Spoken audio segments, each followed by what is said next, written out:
प्यारे बच्चों, सफाई क्लास में आपका स्वागत है। आइए आज हम देखेंगे पाठ क्रमांक 3 नीच भाषा। नीच भाषा भारतेंदु हरिश्चंद्र द्वारा लिखित। बच्चों, नीच भाषा, नीच मतलब अपनी का अर्थ मातृभाषा। यहाँ पर भारतेंदु हरिश्चंद्र जी ने मातृभाषा का महत्व बताया है। बच्चों, उन्होंने मातृभाषा का महत्व, मातृभाषा हमारे लिए अपने विचारों का आदान प्रदान करने के लिए भाषाओं का बड़ा महत्व है। यदि भाषा ना होती तो हम अपने विचारों का आदान प्रदान नहीं कर सकते। भारतेंदु हरिश्चंद्र जी इन दोहों में अपनी मातृभाषा के महत्व, उसके गौरव की भावना अनुभव करने, मिलकर भाषा की उन्नति का प्रयास करने तथा मिलजुल कर प्रेम के साथ रहने का संदेश दिया है। वे कहते हैं कि नीच भाषा उन्नति अहे, सब उन्नति को मूल, बिन नीच भाषा ज्ञान के मिटत नहीं को सूल। सूल का अर्थ होता है काटा, उन्नति प्रोग्रेस, हृदय दिल। वे कहते हैं कि हमें अपनी मातृभाषा की उन्नति की बात सोचनी चाहिए, और यदि उसकी उन्नति होती है, उसका प्रोग्रेस होता है, तो मनुष्य की हर प्रकार से उन्नति होती है। यदि हमें अपनी भाषा का पूरा ज्ञान होगा, हमें अपनी भाषा का समुचित ज्ञान नहीं होगा, तो हमारा मन प्रसन्न नहीं रहता। हर समय मन में एक प्रकार की कसक रहती है। कसक मतलब एक प्रकार से हमारे मन में कांटा मन में चुभता रहता है कि हमने हमारी भाषा का प्रचार और प्रसार नहीं किया। दूसरे स्टेंजा में वो कहते हैं कि अंग्रेजी पढ़ी के जदपि सब गुण होत प्रवीण, पै नीच भाषा ज्ञान बिन रहत हीन के हीन। प्रवीण का अर्थ होता है चतुर। वे कहते हैं कि अंग्रेजी पढ़कर, आज के युग में अंग्रेजी पढ़कर हम प्रवीण तो होते ही है, हम चतुर तो बन रहे ही है, पर सभी प्रकार के गुणों में प्रवीण हो जाते हैं। परंतु यदि अपनी भाषा का पूर्ण रूप से ज्ञान नहीं रहेगा, यदि हमें अपनी भाषा का पूरी तरह से ज्ञान नहीं रहेगा, तो व्यक्ति का संपूर्ण विकास नहीं हो सकता। और ये बहुत अच्छी बात है बच्चों, और ये बिल्कुल फैक्ट है, सच है कि यदि हम अंग्रेजी पढ़ ले या कोई भी भाषा पढ़ ले, यदि हमको अपनी मातृभाषा का ज्ञान नहीं होगा, तो हमारा विकास अधूरा रह जाएगा। क्योंकि हम अंग्रेजी को दूसरों को समझाने के लिए, हमको अगर से हम समाज में किसी को पढ़ाएंगे समझाएंगे, तो उसके पहले हमको हमारे ज्ञान होना, हमारी मातृभाषा का ज्ञान होना बहुत आवश्यक है। वे अगले स्टेंजा में कहते हैं, अगली पंक्तियों में कहते हैं कि उन्नति पूरी है तभी जब घर उन्नति होए, नीच शरीर उन्नति किए रहत मूढ़ सब कोई। मूढ़ का अर्थ होता है मूर्ख। वे कहते हैं कि कोई भी परिवार तभी उन्नत समझा जाएगा, यानी कोई भी परिवार तभी उन्नत समझा जाएगा, वो सक्सेस तभी समझा जाएगा जब उस घर के सभी सदस्य उन्नत विचार वाले होंगे और उनकी विचारधाराएं बिल्कुल एक समान होंगी, तो तभी वे घर उन्नत समझा जाएगा। यदि केवल मुखिया के उन्नत होने से, यदि अगर से हमारे घर का कोई बड़ा व्यक्ति है और वही पढ़ा लिखा है, तो उसी के अकेले पढ़े लिखे रहने से वो घर जो है उन्नत नहीं समझा जाएगा।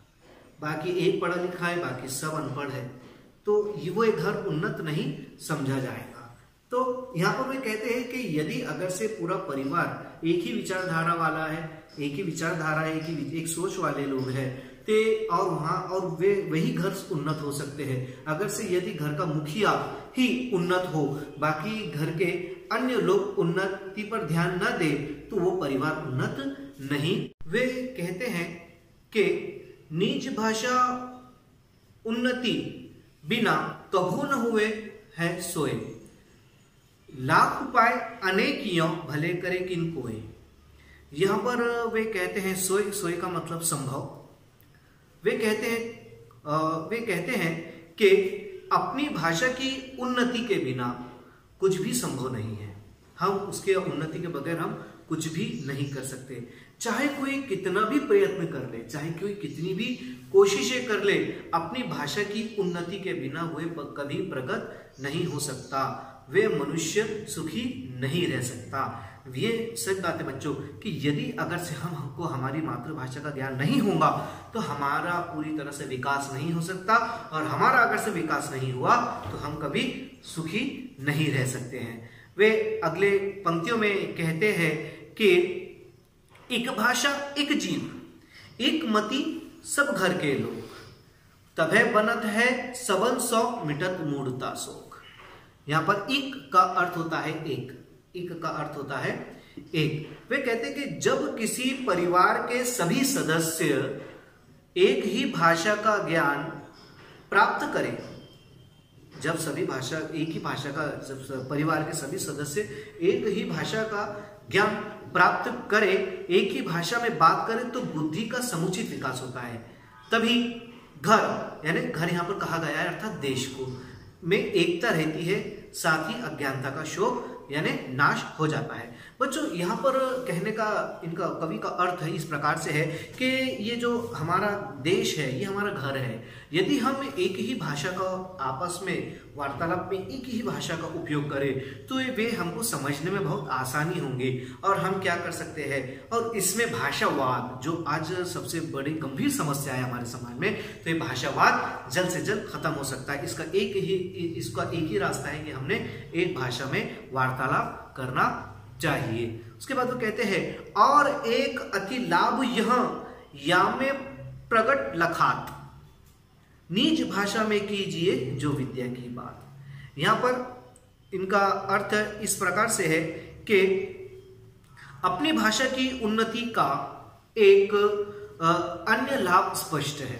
लखात लाभ स्पष्ट है कि हमें अपनी भाषा में ही विद्या ज्ञान करना चाहिए, विद्यार्जन करना चाहिए, ज्ञान अर्जन करना चाहिए कि और ज्ञान की बातें करनी चाहिए, तभी उसमें उसका लाभ मिलेगा, तभी उसको उसका लाभ मिलेगा। बच्चों यहाँ पर लेखक का कहने का अर्थ इस प्रकार से है कि यदि हम जो भी विद्या प्राप्त कर रहे हैं और जो भी हम ज्ञान प्राप्त कर रहे हैं उसको हमने मातृभाषा में पढ़ना चाहिए। यदि हम दूसरी भाषाएं भी सीख रहे हैं तो हमको पता होना चाहिए, जैसे कि फॉर एग्जाम्पल, जैसे कि ए फॉर एप्पल, एप्पल को हमारी मातृभाषा में क्या कहते हैं, यह इसका ज्ञान हमको होना चाहिए। इस प्रकार से लेखक कहते हैं कि हम दूसरी भाषा जरूर पढ़े, पर हमको उससे अच्छी हमारी मातृभाषा का ज्ञान भी हमारे पास में होना चाहिए, ताकि उसका जब हम ट्रांसलेट करें तो हमको पता चले कि ये इसका अर्थ इस प्रकार से होता है। तो यहाँ पर बताया गया कि अब अगली पंक्तियों में भी कहते हैं कि तेही सुनी पावे लाभ सब, बात तो सुने जो कोई, यह गुण भाषा और मह कभू नाही होए। बच्चों यहाँ पर इस दोहे में उन्होंने बहुत बड़ी बात कही है, बहुत अच्छी बात कही है।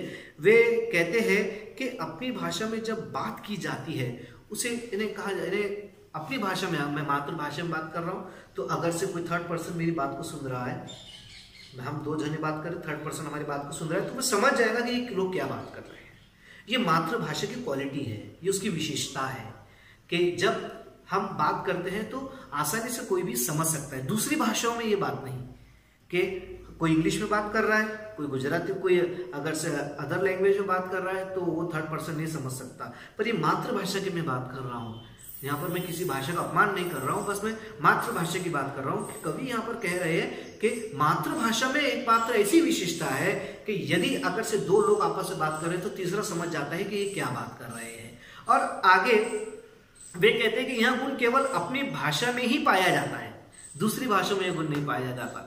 यह गुण अन्य भाषा में नहीं होता।